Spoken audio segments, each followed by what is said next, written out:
Qansina yachakuqkuna imanalla kashankichik tukuynikichikpaq hatun napaykuykachun. Kay kutipiqa kay adjetivos calificativos nisqamanta parlarikusunchik. Ajinakaspaqa qallarinakachun. K'achitu significa bonito o bonita. Por ejemplo, podemos decir warmi wawayqa k'achitu. Warmi wawayqa k'achitu, que significa mi hija es hermosa. Vamos por el siguiente ejemplo. Hatun. Hatun significa grande. Por ejemplo, kay wasiqa may hatun. Esta casa es demasiado grande. Ch'ichi, que significa sucio.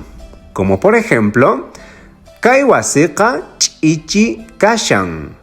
Kay wasiqa ch'ichi kashan.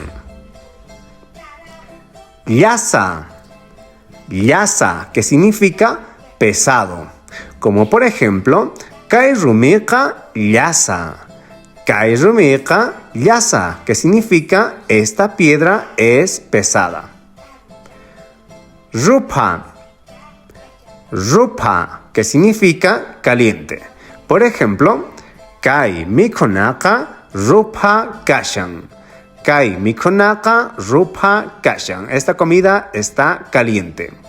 No te olvides apoyar a este canal con la compra de este material que tenemos a disposición. Hacemos envíos a todos los departamentos. Kayllata yacharichikuyta munasharqani yachakuqkuna. Tinkuna kamakachun. Askamalla.